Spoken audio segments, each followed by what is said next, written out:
What's going on? What's going on, guys? This is your man, Real Deal, Steele, coming to you live this Monday, technically Monday night. You see how busy I am, folks. You see how busy I've been. I can't even tell one day from the next. It all just blends together. Anyway, great to see you guys. And thank you for joining me on this special late edition of Midnight Mass. Thank you for joining me on Midnight Mass, guys. Good to see you. I haven't streamed the last few nights because I've just been so incredibly busy whipping my day business back into shape. So that's what's been literally occupying most of my time from dusk till dawn. But I want to get back on a semi-regular schedule here with you fine folks. Speaking of which, we've got Zaxi up in the house tonight. We've got Emperor Doge. We've got Alan Schneider, Keith Havens, of course. Who else is active in the chat tonight? We got Bass Fisher, we got J-Rod, we got Silver Bar. Mr. Lynn, good to see you, Mr. Lynn. Who else do we got? We have got Abstractus Artemis, of course. Good to see you, the Zombie Doge Army. Yes, indeed. Mike Tracy, Jeremy Abbott. What is going on? Who else we got here? RW, good to see RW in the mix, and the list goes on. And the list goes on. And the list goes on.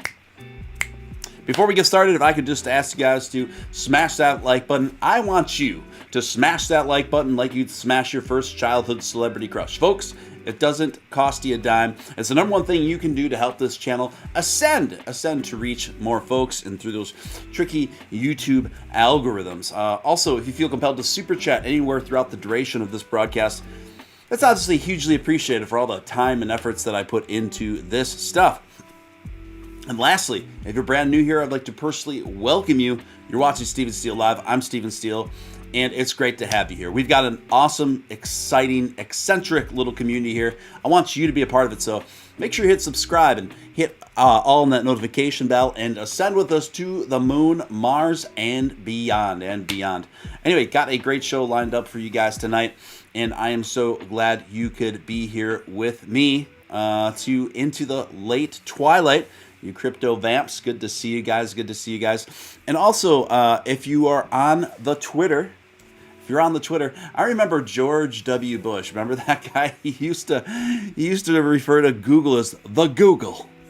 The Google. I read it on the Google. Anyway, if you could retweet this stream, that'd be hugely appreciated. It just helps let your fellow community members know what we're up to, and so they can tune in as well. Anyway, let's see what we got on the top of the news cycle tonight, guys. McDonald's under pressure to accept Musk's favorite crypto, Dogecoin. Meme coin fans are begging the Big Mac owner to take as a means of payment Elon Musk's favorite digital currency. Buy your fries or chicken McNuggets with cryptocurrency. Fans of Dogecoin, which features the image of a Shiba Inu dog and its logo, blah, blah, blah, are pressuring the fast food giant to I almost said a word I really shouldn't say.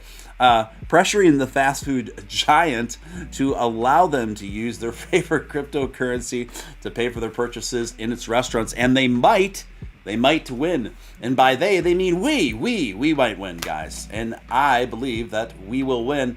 It all started when McDonald's tweeted, the official McDonald's Twitter account tweeted a few days ago a picture of French fries, offering to respond with a specially photoshopped image to anyone snagging a fry. Of course, co-founder Billy Marcus of Dogecoin responded, and the outpouring of support from the Dogecoin community as far as its engagement with McDonald's there has been very high ever since then. We're almost going like 5 days now that pressure's been up. So there's now kind of a pretty active community online campaign to get McDonald's to accept Dogecoin. I think this is a tremendous campaign. I think it's an incredibly bullish sign for McDonald's to purposely engage themselves in the Dogecoin activity to the point where they are memeing out the Doge dog. So I think they're flirting with it. I think they see it as a great opportunity for some free publicity. and some really positive press. That's in all honesty, folks, it really wouldn't be that big of a deal from the development end for them to be able to accept Dogecoin, particularly with their resources. Maybe they will take Doge to fix the broken ice cream machines, Andy Shirley said. You know, what's so funny about that is I remember, I don't know how many of you remember, but I actually did a show a few months ago talking about just that. I mean, we talked about for about a half hour why the ice cream machines, why so many McDonald's ice cream machines were always going down. And there was a whole expose on this that Wired Magazine actually did. It's incredibly fascinating. So basically the deal is, it's by design, guys. It's by design. Got Remy here in the background. She's chewing on a blanket. No, she's chewing on a pillow. Anyway, and it's by design. The reason why the ice cream machines are always broken at McDonald's is by design. This is a very intended thing. And basically what the racket is all the McDonald's franchise owners have to go through only one ice cream machine maker that makes all the flurries and the ice cream cones and the milkshakes and all that stuff. And they purposely designed it, this particular ice cream company, purposely complicated it so that there's so many different little intricate parts, right? And so that gives so many different things, you know, that basically essentially balances so many different things and higher probabilities of those things to malfunction.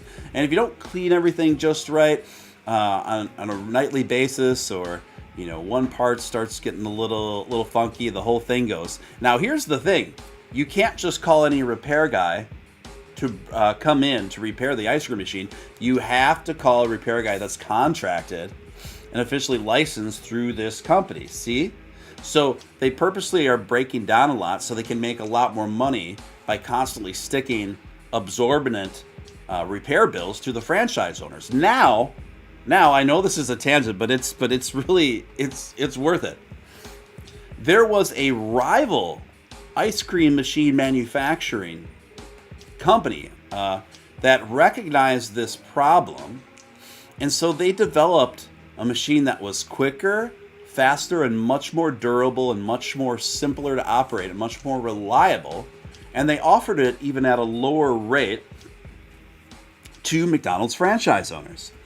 And some of them started buying them. Okay, and they really started to gain steam.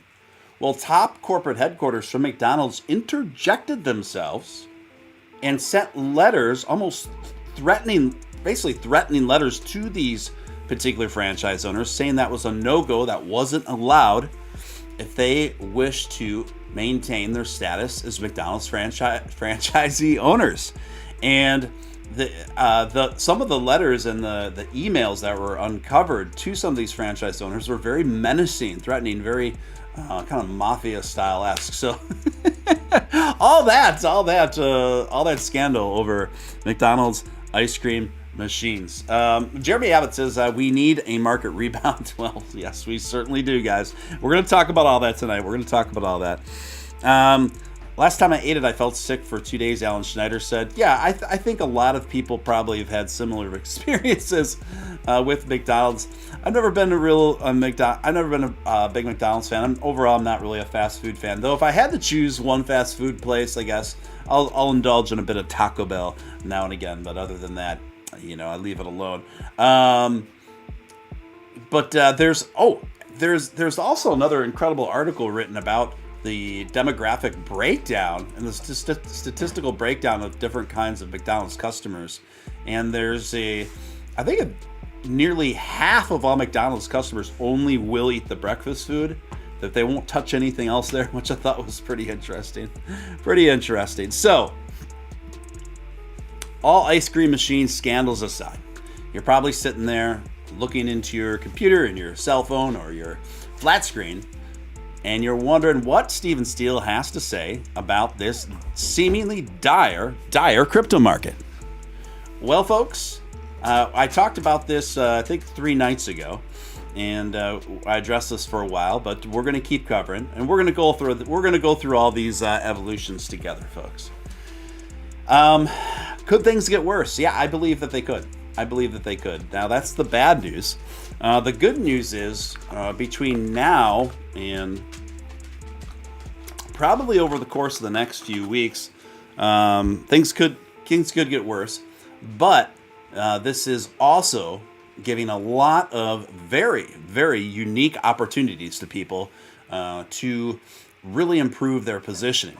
So, depending on what your perspective is, you're either super stressed out, or you're kind of giddy with excitement that you've been given this window of opportunity to really buy into what you feel to be very advantageous positions. Or maybe you're both. Maybe you're both excited about those prospects, but you're also nervous and not sure how it's going to play out. And those things are certainly understandable. Now, that being said, I'm personally of the persuasion, I skew much more on the excited and the excited category. I am excited about where the market is right now, believe it or not. I am excited because I didn't think that I would have any of the opportunities that I'm seeing going on in the market right now. Personally, I'm taking this opportunity to pick up some Bitcoin, some Solana, some Terra Luna, and a little bit of Doge. But Doge is already my strongest position in my largest position in my portfolio. So it's a good opportunity for me to beef up on my diversification. And that's how I'm seeing it. Now, people are arguing whether or not we are, how valid cycles are anymore, right? How even valid are crypto cycles anymore? I've seen, it seems to be more and more of a popular sentiment that cycles are now irrelevant, that we're going into uncharted territory, etc. And there's some merit to that given the fact that it's not like crypto history is 20, 30 years old. We don't have that long of a history to reflect upon for references like the stock market, for example. But I personally, I still think that cycles are relevant. I still think that, sorry, Remy's just bugging out over here. I still think that cycles are relevant. I still think that they're a thing. I tweeted out just a couple days ago. What's up, Remy? I tweeted out just a couple days ago that it wasn't so long ago. It was in actually this last July. We hit a day in last July. I think it was the 16th that Bitcoin went down to just under 29,000, folks. And of course, where did Bitcoin go from there? It ended up a few months later ascending to levels of 69,000, which was the all-time high. So, these kind of wild sways aren't new in crypto. I think you guys, most of you folks out there, are pretty hip to this, that crypto's gains and its opportunities and its potentials are exponentially greater than the stock market. But what comes with that is also a lot extra volatility. It's kind of much more of a roller coaster ride, much more so even than the stock market. So that being said, it is important to keep an eye on what the stock market is doing, because we are not... Remy is really going crazy right now, you guys. I'm sorry about that. Calm down. It's okay. Chillax. Okay? You all right? I don't think I've given enough attention lately because I've been so busy, so she's acting up. So, I got a co-host tonight, guys. I got a co-host. You tell him, Remy. You tell him. So, gosh. Oh, no. Here we go again, guys. It's going to be one of these shows. Remy, calm down. So, what we are seeing right now isn't just unique to cryptocurrency. What we are seeing is a top-down effect all the way from the stock market to the entire entire financial sector. Okay, guys?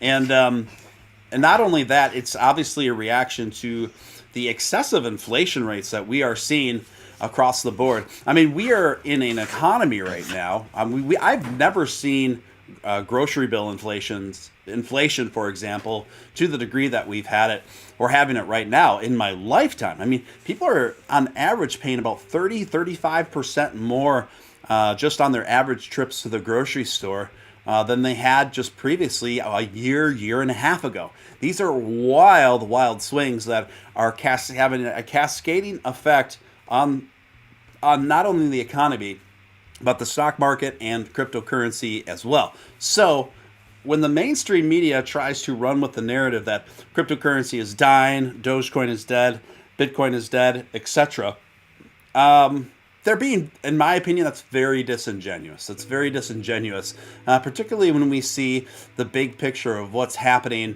from the top down, particularly when it comes to inflation, the stock market, etc. What's happening right now, guys, is not unique to cryptocurrency. This is all across the board, and it's hitting people all the way from the economy to the housing market and everything else. So that's another thing to keep in mind. So I would love to be able to sit here and tell you guys that I think things are going to turn around very quickly, that I'm seeing a big bull run come in as soon as within the next 7 days. But given all the new data that's coming in, I personally don't think that's going to be the case. In fact, I think things could get lower before they get better. And that's pretty much what I expressed the last time I went live as well. Now, that being said, I know much larger streamers than myself, like BitBoy Crypto and a few others, were live today, and they're saying things like, get ready, bat down, we're in for a bear market for a couple years bear market. I mean, BitBoy Crypto is saying this, the most popular crypto content creator in the world. Guys, I don't see that. I don't see a bear market for the next few years. Now, that being said, the main thing that concerns me about the factor that could keep crypto from really ascending like we want it to ascend, like it was, I believe that it was very, very on track to do so, is inflation. Now, I don't want to get too political here, folks, but it doesn't really take a rocket scientist to look at where things were economically and market-wise a couple years ago compared to where they are now. And there has been just such an overwhelming, enormous amount of negativity and FUD coming from the Fed and various members of this administration and popular senators over the last year that have been explicitly attacking cryptocurrency. Now, Jerome Powell is set to give a speech on Wednesday to discuss interest rates and regulations. Here's the good news. Here's the silver lining. This administration is seeing how badly the failures have been recently.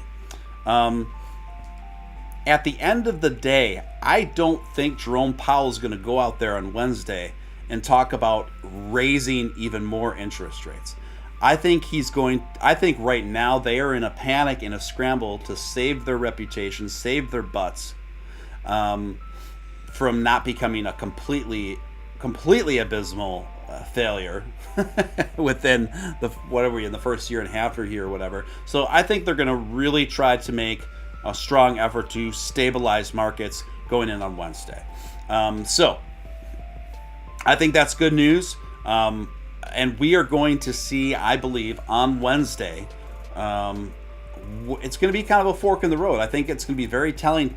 So keep a very close eye, not only on the stock market, but the crypto market, on how the public reacts to those statements on Wednesday, because that's going to give us a really good idea of where we are going in the future with not only the cryptocurrency, but all markets. So keep a very close eye on that, folks. Now, another thing you want to keep in mind in terms of your investment strategies going forward is this.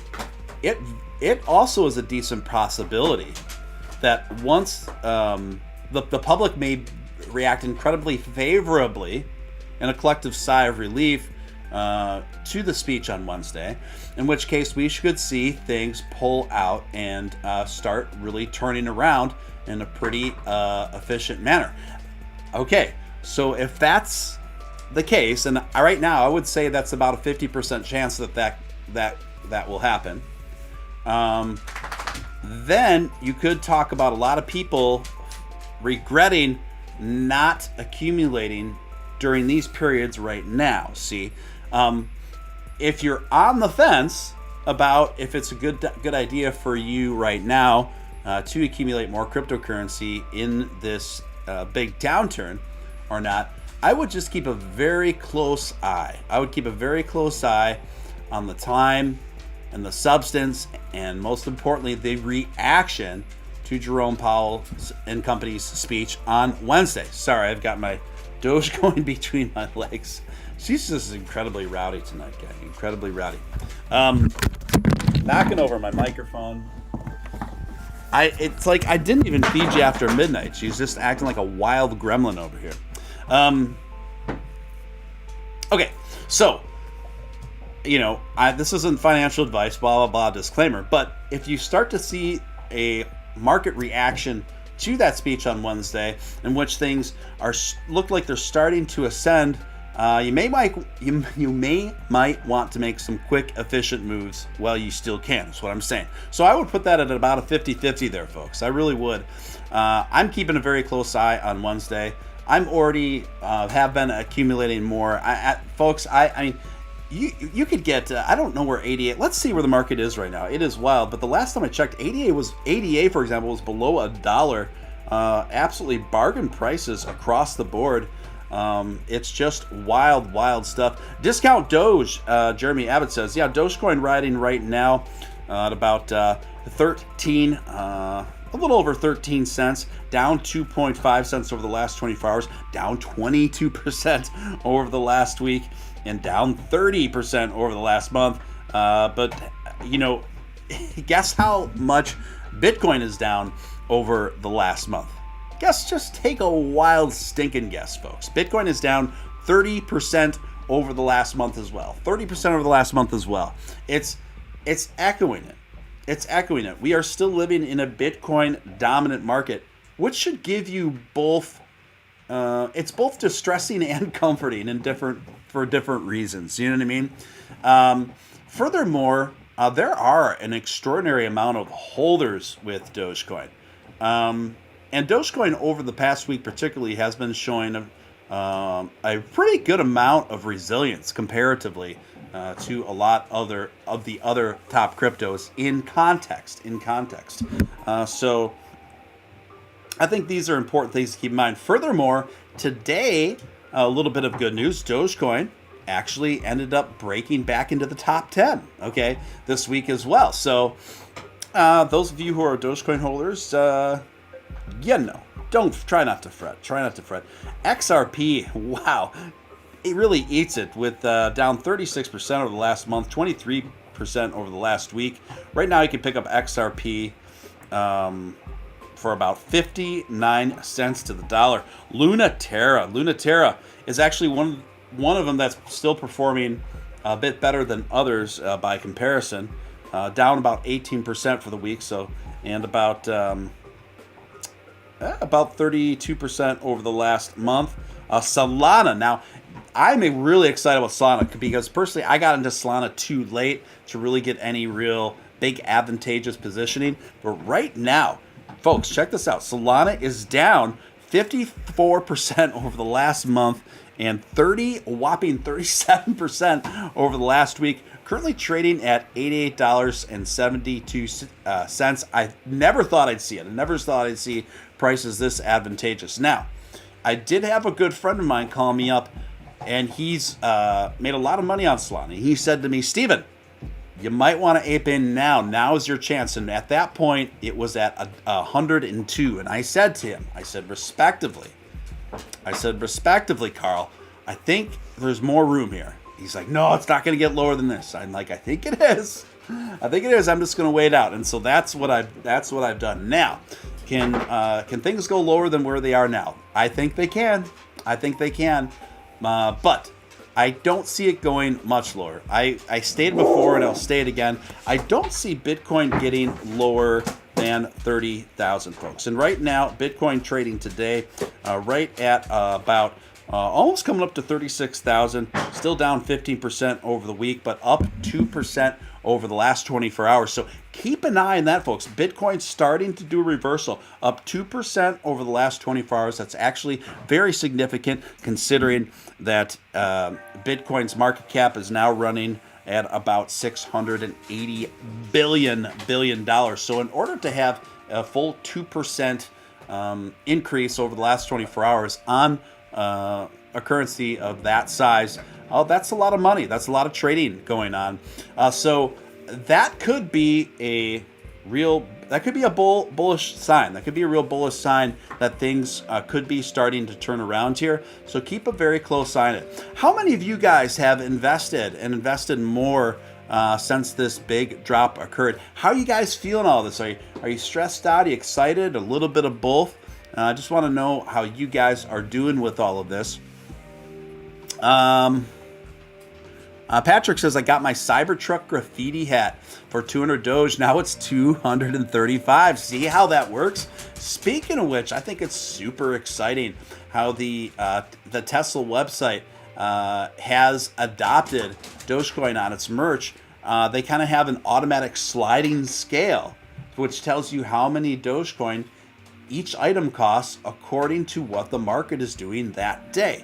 So what they are doing is they are showing the model, and the template upon which other businesses can look to towards being effective with Dogecoin adoption. It's really, really good to see. It's really, really good to see. Furthermore, guys, what I think is really exciting about that, and some more great news in that regard, is the fact that the majority of Tesla merch that you can buy with Dogecoin has been sold out. It's currently sold out. Obviously, this is a good sign. Obviously, I think the big main reason why those items in particular have sold out is because of Dogecoin enthusiasts, of people buying these items up because of Dogecoin. So I think we are in the process of sending a very strong message to Tesla. We're sending a very strong message right now to business owners and CEOs everywhere that Dogecoin adoption is happening. People are spending their Doge, and it is a profitable venture for business owners and companies to engage themselves with. I don't think that full Dogecoin adoption for Tesla is that far away. I still think this is going to happen by the end of the first quarter. Now, think about this. Let me share some more good news with you. The last time mankind landed on the moon was in 1975, folks. 1975, which is pretty extraordinary when you think about it. There's kind of a big stagnation in the technological developments of space travel from 1969 to the mid-70s up until essentially since SpaceX really got its gears moving, really got into the swing of things. And I think a lot of time was lost there.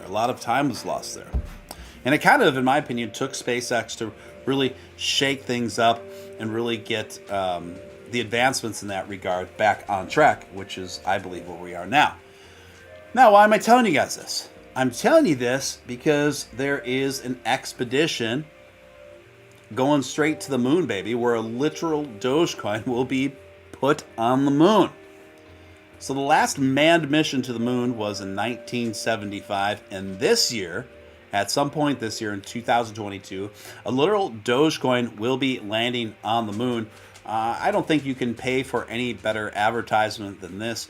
I think the whole world's going to be watching very closely. I think this is going to absolutely dominate the news in incredible fashion. When this happens, rest assured, folks, you want to tune in here. I will be covering it live, late breaking, keeping a very close eye on this mission. We are going to do extra long streams here and all hang out and enjoy that journey together. Let's see what's going on in the Let's see what's going on in the chat. We've got Dono. Howdy, Steven. Howdy, Mr. Lynn.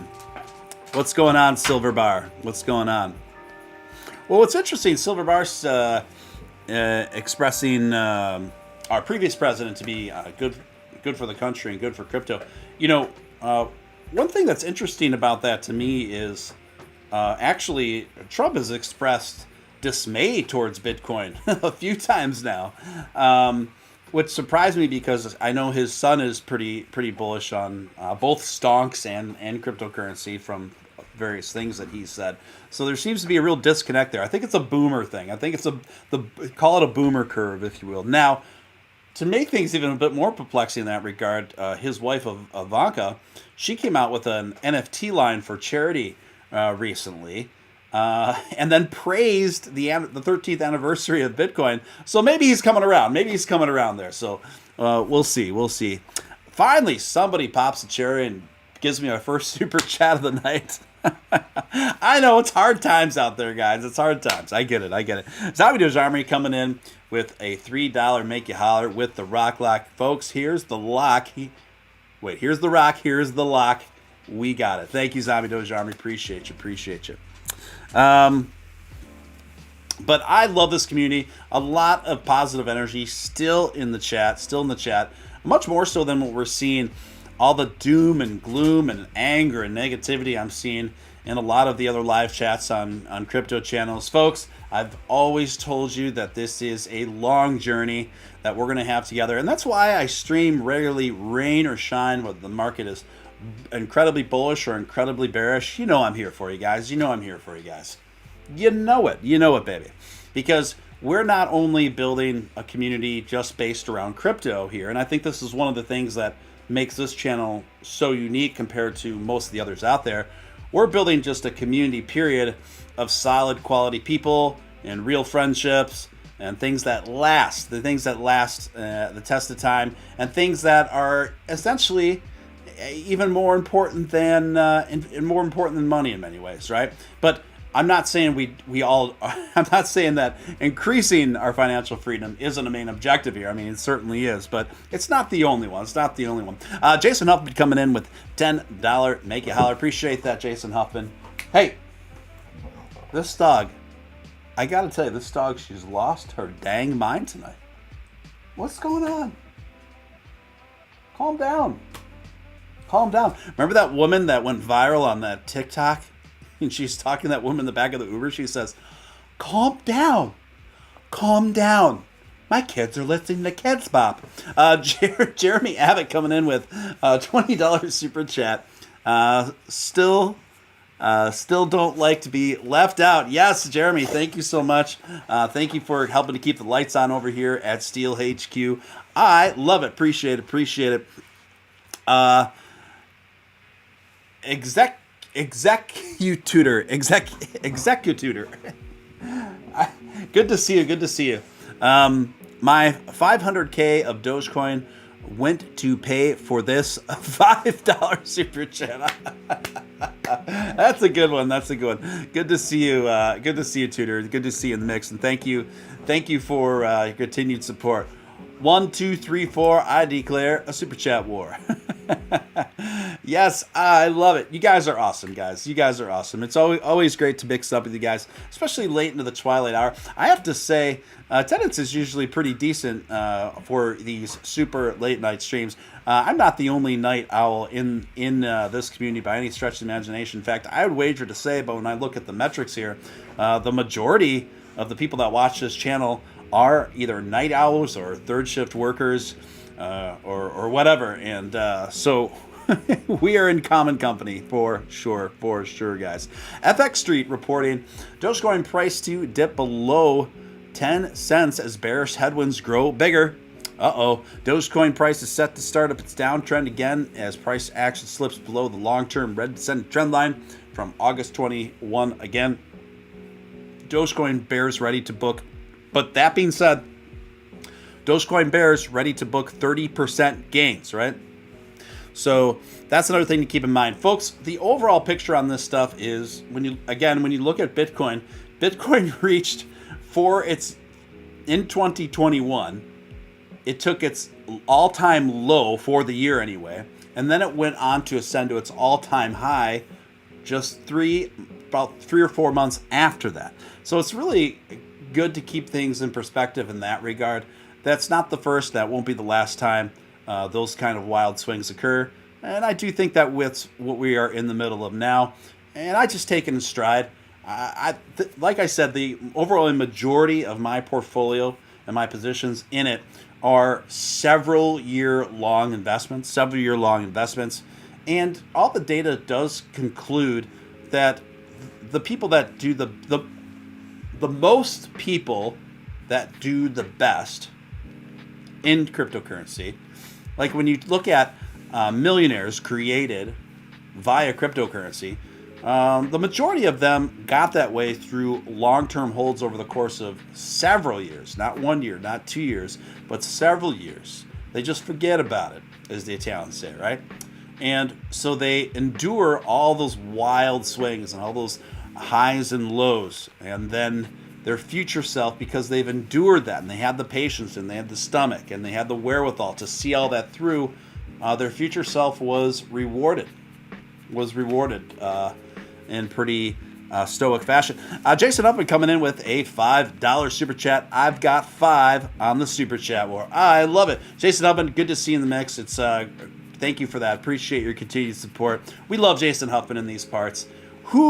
What person that listens to Steven Steele Live doesn't know who Jason Huffman is? Mr. Lynn coming in, commemorating 4 months now of membership. A Doge for all, Doge for Earth, Mars, and beyond, folks. I love it. I love it. Thank you, Mr. Lynn. Time flies when you're having fun, baby. If you haven't become a member, might want to consider doing so. Just hit that join button below the live stream, and membership starts for as little as $4 a month. It's just a great additional way to show your support for the channel, and you get to participate in members only streams, and you get those cool emoticons and that badge. And you're in the green club, baby, the green club. Zombie Doge Army coming in with $5.69 super chat. I'll call your 5 and raise you 69, baby. Our favorite number here on the channel, 69. 69, you out of your mind. I love it. Someone talk about Denver, Colorado. Don't know why, but I love that city. It's a lovely city. It's my favorite art museum, actually, in all of America. The Denver Art Museum is wild. Do a Google image search for Denver Art Museum. The architecture is just super, super wild. You got to check it out. Got to check it out, guys. Let's see what else we got here. Benzinga, folks, is reporting. Check this. They do a weekly poll, and then they people vote yes or no on the weekly poll. And it's will you sell your Dogecoin if it reaches 50 cents again in 2022? SpaghettiOs. How did people vote on that question? Here are the full results of this week's survey. People that voted yes, I will sell my Dogecoin if it reaches 50 cents this year, a whopping 75%. No, I will not sell my Dogecoin if it reaches 50%. 24.7% are reporting. What is going on with you? Huh? You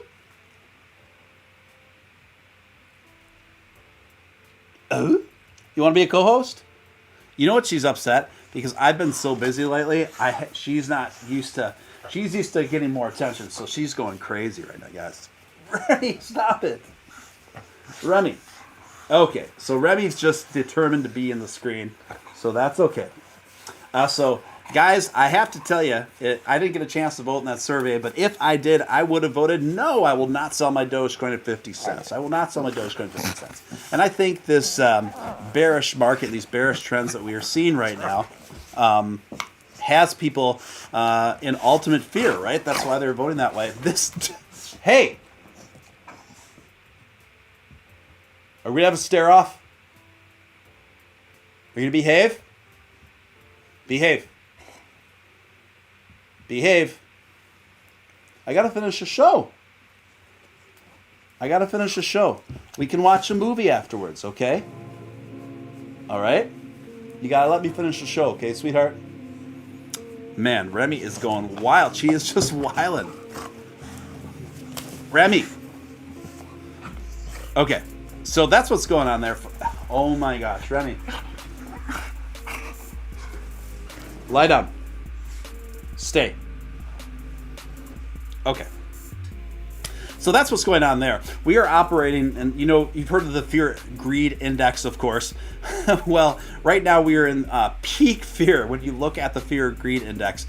But of course, that is usually where the money is made, is when people operate with certain levels of courageousness, or some would say blind, reckless faith. Perhaps a bit of both, but that is where those margins are made, folks, is when you operate in when you're making bold moves in times of peak fear. So I'm actually very excited, maybe titillated. That's a fun word. Titillated at what's been occurring, and so yeah, I'm actually enjoying these opportunities.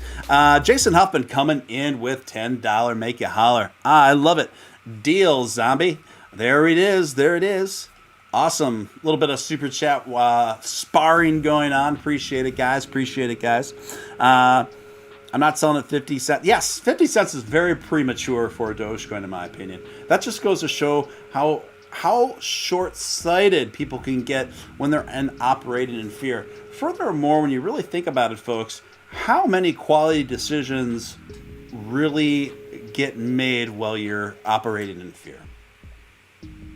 I mean, that just applies for everything. How many quality decisions really are made under duress of that nature? Not many. Good girl, yeah. Lie down, Chelsea. Lie down. Remy wants to watch Ozark. Remy has been watching Ozark with me lately. I'm in the middle of season 4 right now. Don't get me wrong, I love Ozark. I've been enjoying it. But I was watching season 4 the night before last, and I just couldn't think to myself, I'm like, are these people ever having any fun?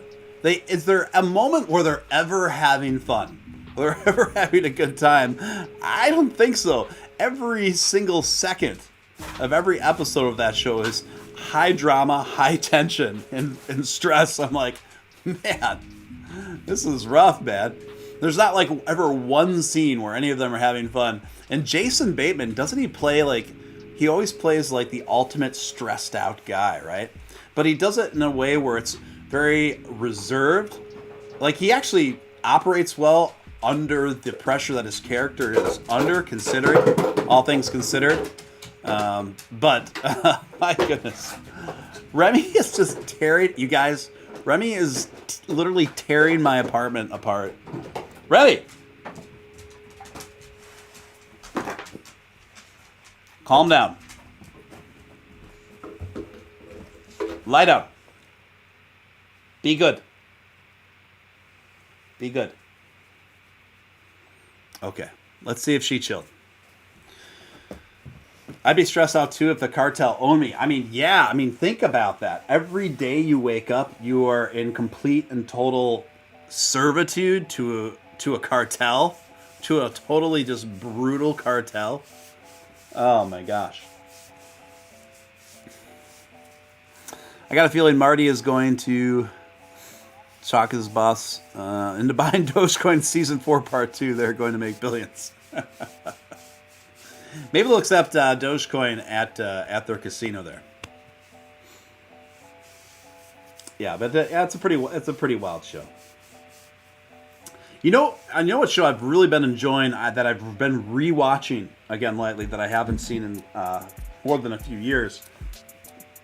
I highly recommend. One of my favorite shows is actually technically the first Netflix series ever created, and that was Lilyhammer. Check out Lilyhammer.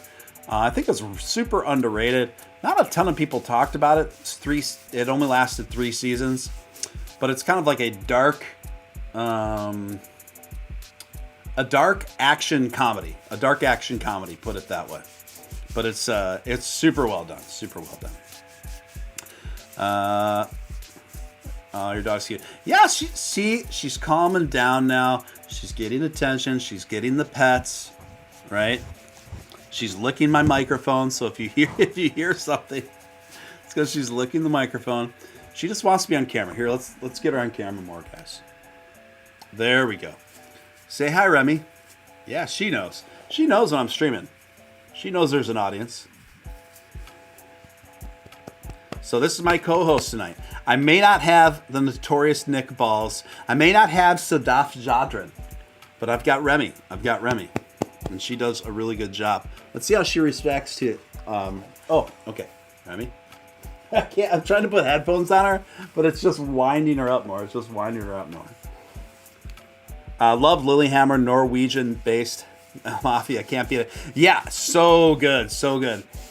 Lillehammer's like based. It's the first show Netflix ever created, so it's like pre-woke era before everything got crappy as far as entertainment goes. So I thought it was really well done.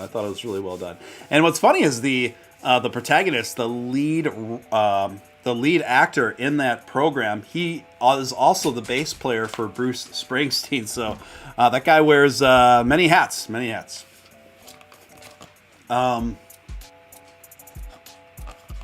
I suppose I should see what else is on my notes here, guys. Let's see what else we got going. So the president of El Salvador acting like a total Chad right now. El Salvador bought $15 million worth of really cheap Bitcoin as the cryptocurrency sank, according to the country's president. So here is the leader of El Salvador still buying the dips, man, acting boldly. He bought 410 Bitcoin this week for the country of El Salvador. You know, he's really risking it for the biscuit, isn't he? He's really risking it for the biscuit. But just think about how much of an incredible folklore hero he will be to El Salvador once Bitcoin hits 100K and above. Now, do I think Bitcoin will hit 100K this year? I'm not taking it off the table, folks. I absolutely think it's possible. Like I said, we've seen Bitcoin go from 28,000 to 69,000 essentially over the course of a few months. You know, I wouldn't take it off the table that, hey, we could see an all-time high for Bitcoin within the next 4 to 6 months even. And consequently for Dogecoin as well. El Salvador just purchased 410 Bitcoin worth $15 million as cryptocurrency has been plunging, according to the country's president. El Salvador just bought 410 Bitcoin for only $15 million, the president tweeted on Friday. He referenced the crypto sell-off, saying some guys are really selling cheap. This guy is really shaking up the scene, isn't he? He's really shaking things up. I wish him the best. I really do. Let's see what's going on in the chat here. Roo-roo. That's the noise that this dog makes a lot. They brought Squid Game, which I appreciate. Yeah. Anything could happen, Zombie Doge says. Yes, anything could happen at all. Now, guys, here's some big technological news here. Elon Musk's Neuralink plans to implant chips in human brains to treat neural disorders. And Elon was just talking specifically about this the other day. Neuralink's goal is to build something called a brain-computer interface that allows people to transmit and receive information between their brain and a computer wirelessly, according to its website. For instance, a paralyzed person with a Neuralink chip implanted in their brain could control a mouse and a keyboard without moving their limbs. Information could also be transmitted the other way and allow the person's brain to simulate the sense of touch. Wow. How is this accomplished? Neurons in the brain generate electric signals, and electrodes placed nearby neurons can capture and record those signals. Well, the technology is much more complex. In a simple sense, replaying these signals can then simulate the actual sensation of different experiences, such as holding an apple or kissing another person. You see where this is going, folks. So they are developing the technology where people can experience something like kissing another person that feels super real virtually. You know where this technology is going. It's where it always goes. It's where it always goes. No, but in all seriousness, I think Neuralink does get a bad rap by folks that's saying, Elon just wants to put chips in everyone's brains. Well, not really. Elon has been very forthright in speaking about Neuralink's predominant objective. Neuralink's predominant objective has been always to enable paralyzed people to do things they wouldn't normally be able to do, improve their quality of life, and yes, even walk, right? And that's what they are hoping to do within this lifetime. So it's giving hope to many paralyzed people out there. And how rapidly the technology is evolving, I believe, in large part to being under the leadership of Elon Musk, I think this is super exciting. I think this is super exciting stuff. But I also do think that this technology in the near future is going to also be subverted to be used so people can simulate making out with their dream girls. We got a $3 super chat from Jason Huff and that super sticker of the tactical hippo. Thank you, man. Appreciate it.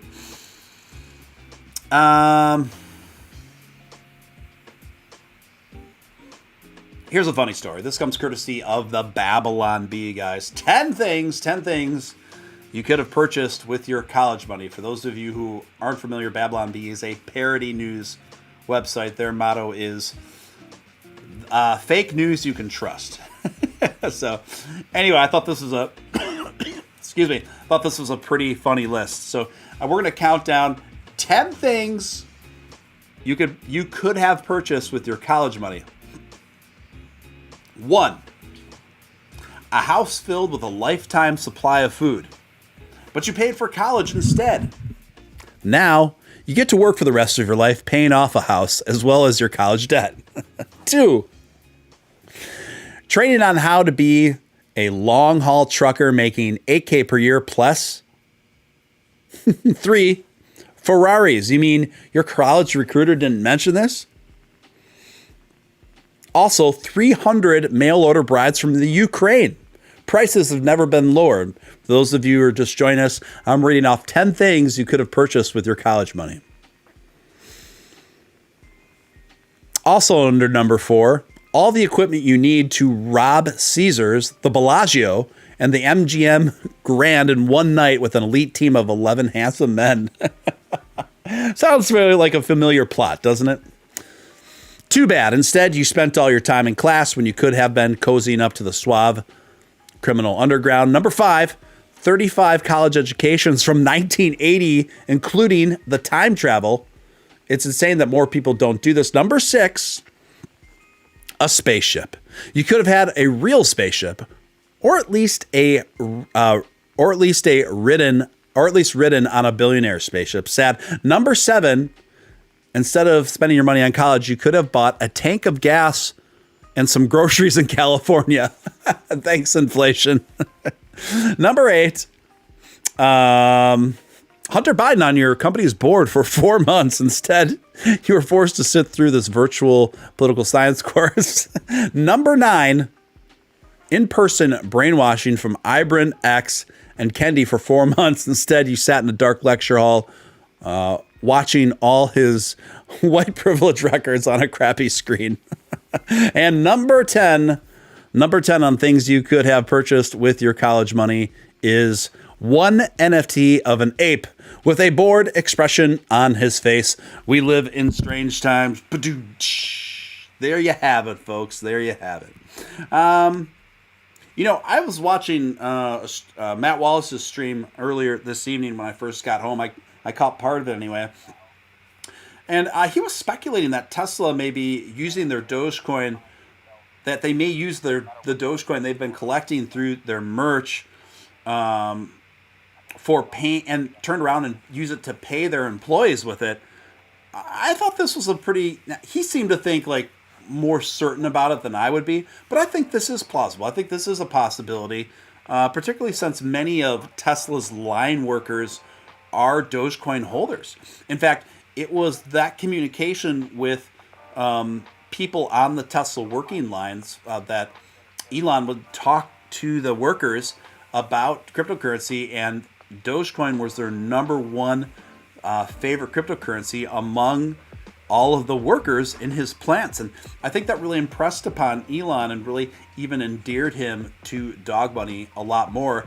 And it also showed him firsthand examples that Dogecoin is much better poised to kind of be the digital currency of the people and for the people. So yeah, I think that's possible. So let's see here. You know what? Let's give another one from the Babylon Bee, because I did see another article on there that did make me laugh. So I don't know how many of you have been following this M&M's kind of. So M&M's recently rebranded, and they to be like more like have the M&M's be more inclusive. I'm not making this up. So the character essentially M&M's like rebranded with like a soft woke kind of campaign. They took the heels away from the sexy green M&M, and they made her less sexy. This is all so stupid, because they said portraying an M&M to be sexy was sexist. I don't know. Anyway, I'm just giving you this context because the headline of this next Babylon Bee article is M&M's introduce new trans character who identifies as a Skittle. I'm not gonna go any further with that one. I'm gonna get in trouble for this stream, aren't I? I'm gonna get in trouble for this one. I'm getting a little spicy. tonight. Let's see. What else is going on in the world? Cointelegraph reporting. Boom or bust. Is there a way for Bitcoin price to hit 100K still yet in 2022? Bitcoin price took an unexpected bearish journey in January, but are there any catalysts that can support a run to 100,000 in 2022? Without dwelling on predictions that are 5 or more years ahead of us, let's focus on what Bitcoin could do, say, in the next 6 months. Again, forecasts vary drastically. For instance, the founder of Nexo Finance sees Bitcoin price hitting 100,000 by mid-2022. On the other hand, the spectrum is Sussex University professor Carol Alexander, who thinks Bitcoin could drop as low as 10,000, thereby wiping out all of the gains it had made in 2021. I do not see that happening. I'd be very, very surprised if that happens. If I had to give a loose prediction on where I think things are going, folks, I think things are going to get even a bit worse than they are right now before we're going to start to see market stability and that turnaround take place. Now, again, I want to echo, keep an eye on what Jerome Powell is going to be coming out and company is going to be talking about on Wednesday. Wednesday, and people's reaction to it expressed in the market is going to give us some very, very clear indicators on what we can expect on this market over the near future. So keep a very close eye on that, folks. But I personally am kind of enjoying this. I'm enjoying this accumulation opportunity. So always try to look at silver linings. And folks, of course, we have each other. We have a great time here, no matter rain or shine. What's going on? What movie is the cover art from? Christopher James asks. That is one of my favorite movies called Better Off Dead, starring John Cusack from 85, I think, 85 or 86.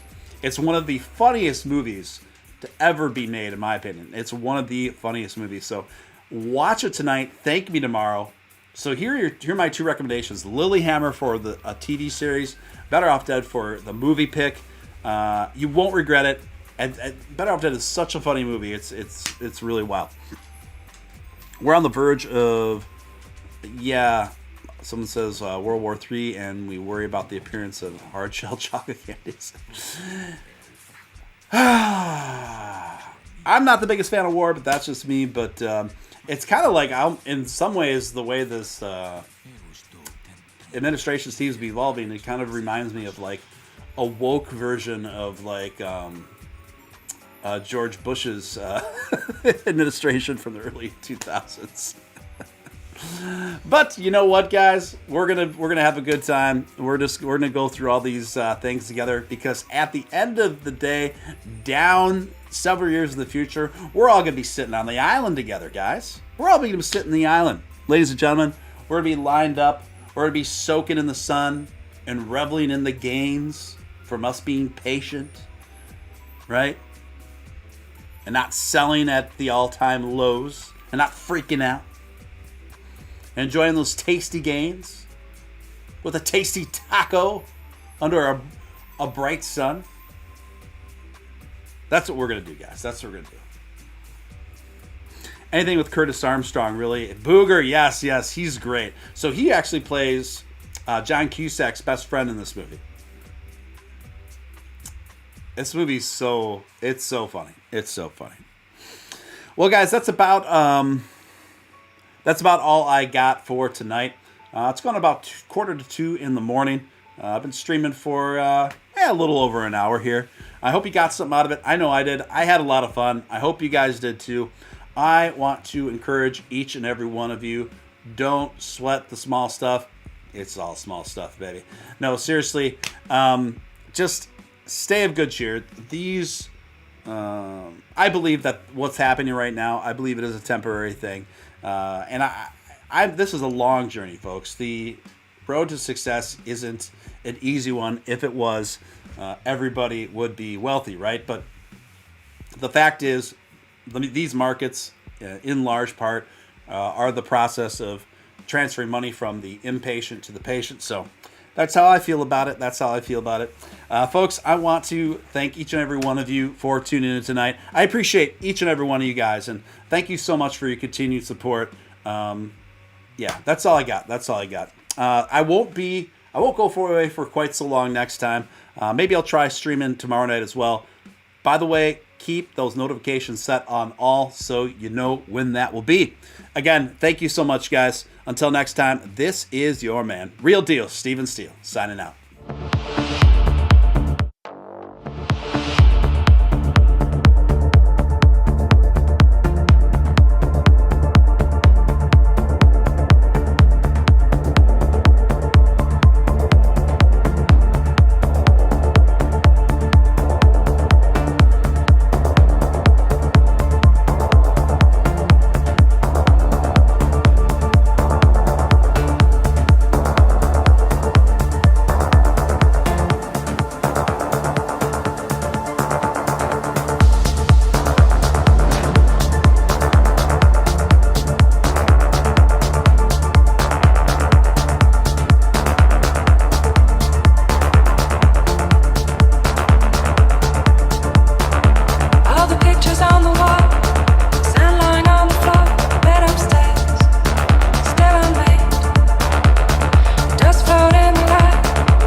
Just the bees and birds, the summer hay.